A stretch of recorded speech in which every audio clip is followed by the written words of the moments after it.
Magandang araw guys. Meron pala tayong gagawin dito. Bali, digital air cooler na Iwata. Bali na tanggalan natin yung mga accessories niya. Ito, angatin na lang natin. Ito guys yung loob niya. Yan. Ito yung control. Ito naman yung PCB. Yan. Bali, tatlo yung motor nito. Ito yung fan motor. Ito yung lower motor.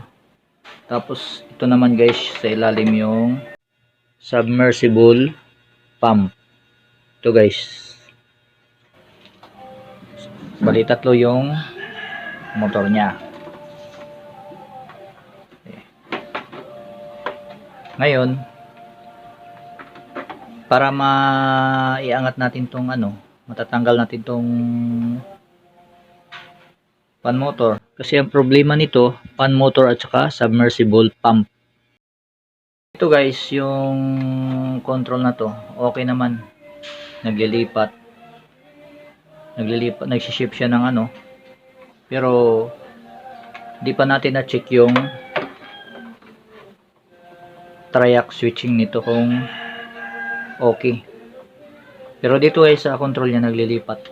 Pag ilagay natin sa medium, low, medium, high niya, gumagana siya, walang problema. Pero hindi umandar yung fan motor. Wala rin siyang humming. Walang ugong.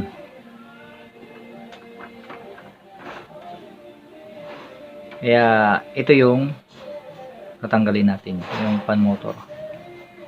Kasi 80% ito yung sira. Dahil tumigas yung pinaka-radial lead niya. Ito, tatanggalin natin to. Ayan. Para ito iangat lang natin para matanggal to. Tanggalin muna natin yung screw. Kasi ito guys, meron siyang screw na anim dito sa taas. Ito. Yan, ito yung screw niya. 1, 2, 3, 4, 5, 6. Buko dito sa fan motor. Okay? Bali, tatanggalin ko lang guys.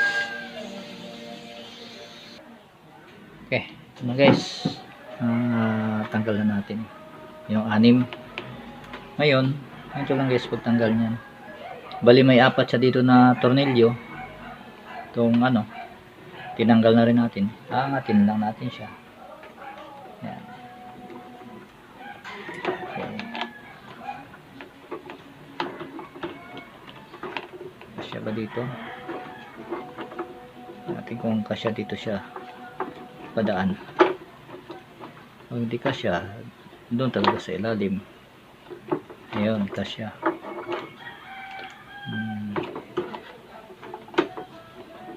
Ito guys.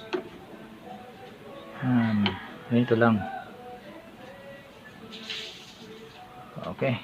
Tatanggalin na natin dito sa yan, ito guys yung niya. Fan motor.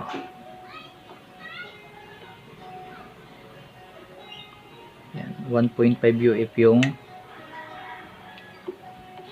running capacitor niya. Okay. Ulit tanggalin lang natin yan. Okay. Ito lang guys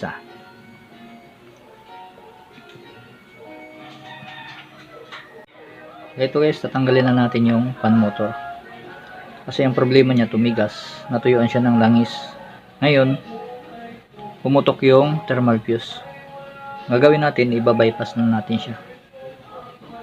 Bago natin iba-bypass, mag-reshafting muna tayo. Palit tayo ng bushing tsaka shafting.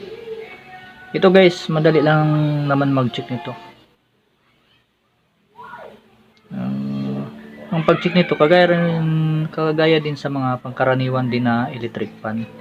Kung anong pag-check mo sa electric fan ganun din dito.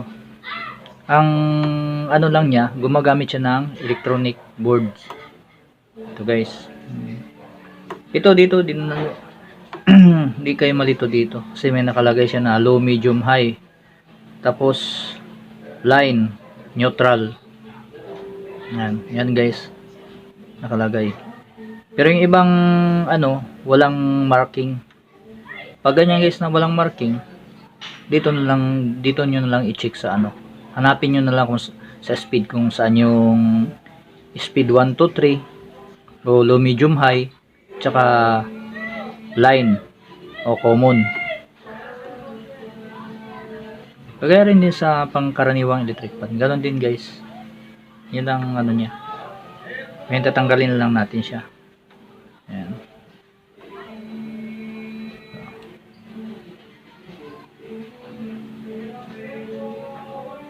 Ito guys, oh, gumagamit siya ng ano, blue. Ito yung speed niya. Ito, blue, yellow, white. Si blue, ito yung speed number 1. Si yellow, ito naman yung speed number 2. Si white, ito yung speed number 3 o high, low, medium, high. Ito naman yung ano niya, common o line,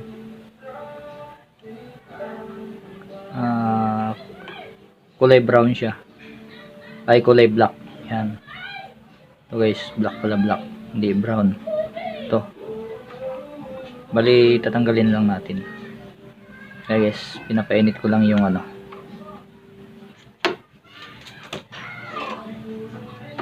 Tanggalin na lang natin siya. Kaya guys, tatanggalin ko lang muna. Pause muna natin. Okay, dito guys, tanggal na natin. Yan.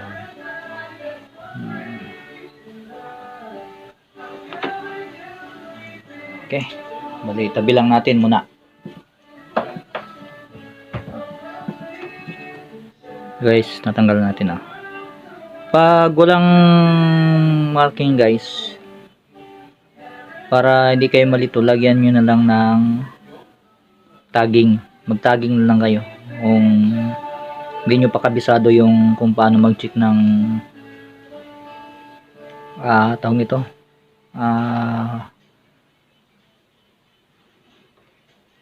resistance ng pan motor. Mag-tagging na lang kayo. Ay, kung kabisado nyo naman, kahit hindi na kailangan mag-tagging kayo, alamin nyo na lang. Okay, bali mag-reshafting muna tayo, tapos magpalit tayo ng bushing. Sa kasama na yun guys, pag sinabing reshafting, kasama na yung bushing.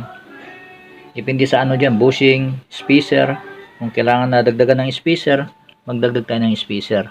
Tapos oil pump. Okay, okay, so guys, tapos na. Bali hindi ko na lang siya binaypas, nagpalit na lang ako ng thermal fuse. Sabi ko total palit naman tayo ng shafting, papalitan ko na rin yung thermal fuse, hindi ko na siya iba-bypass. So guys, pinalitan natin tong shafting, tapos dalawang bushing back to back, pati oil pump nagpalit na rin tayo dahil durog na yung oil pump. Ito yung tuyo talaga siya. Pati itong running capacitor nya bago na rin. Ito yung luma nya, pinalitan ko na rin siya dahil yung 1.5 UF antas ng binaba, naging 1.2 na lang. Kaya pinalitan ko na rin siya. Ngayon ilalagay na lang natin siya dito sa pinakabahay nya. Okay, bali ito guys, inayos na natin. Bali pinix na natin siya dito sa housing. Yung running capacitor dito na natin ilagay. Bali itatap na lang natin siya dito sa PCB. Itong PCB na to, bali okay na to guys. Sira pala yung isang switching nito. Bali pinalitan ko na rin siya. Bali itatap na lang. Yung switching naman ito na ano, dito para sa coil nya, yun ang may tama. Bali ito guys, gawan ko na lang ng separate na video para alam nyo rin kung paano mag troubleshoot nitong PCB.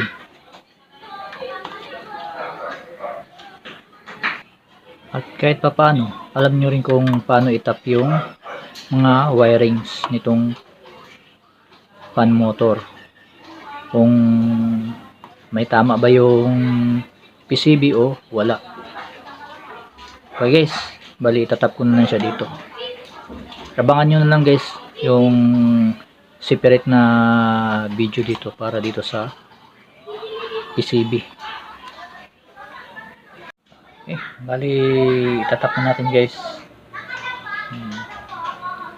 Ito yung apat na wire dito sa galing fan motor.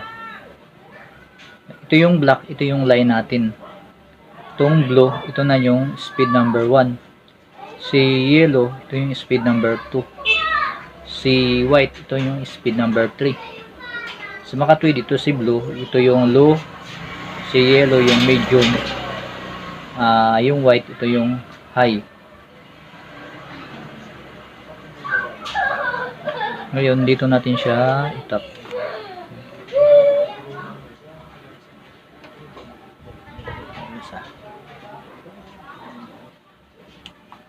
Dito rin natin itap sa line dito.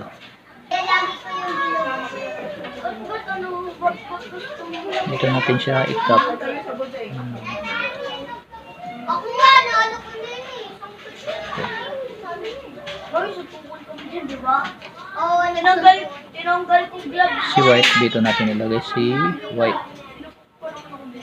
Ikaw nga kuha. Tara, tayo. Gumanon ako. Kasi lang natin guys ha.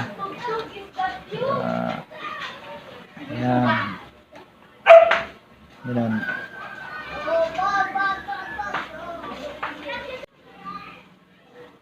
Ito si speed number 3. Ito si high. Dito natin siya itap.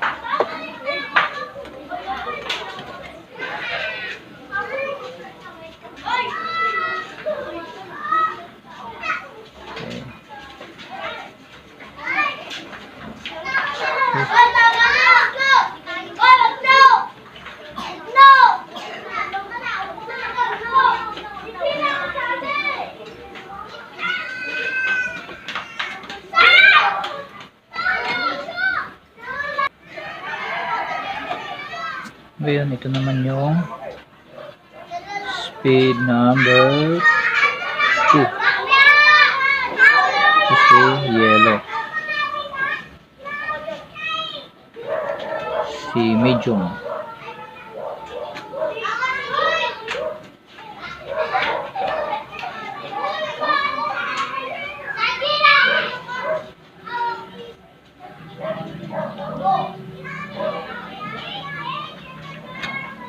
Yes, silipin natin.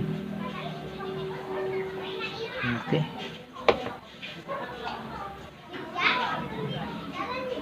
Sumunod, ito si speed number 1, si loop.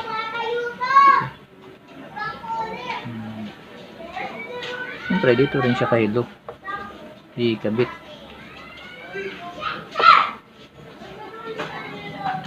Ito lang guys, ka-simple.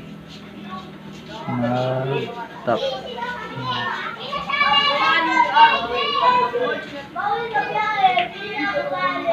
Yun. Okay. Tapos na guys. Ito na. Ngayon, bali kasi yung submersible pump nito, tawag ito, sira. Lalagyan ko lang ito ng ano, itatap ko rin yung submersible pump dito. Ano guys, okay na. Tapos na.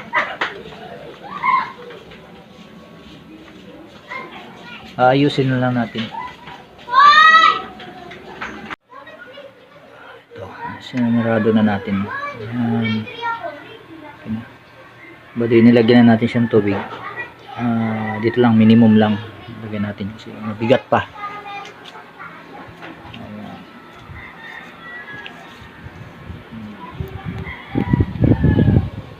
Okay. Okay. Ito guys, subok natin. Lagyan natin. Ayan guys. Yun. Dilaw na yung wala natin na. Ngayon, power on natin. Yun. Okay. Guys. Lagyan natin ng ilaw. Yun. Tapos, ano natin yung swing.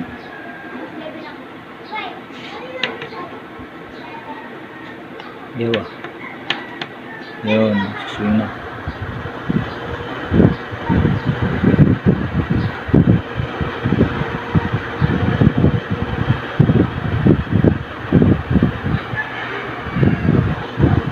Swing pala.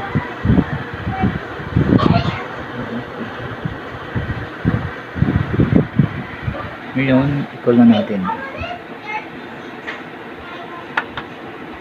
Yun.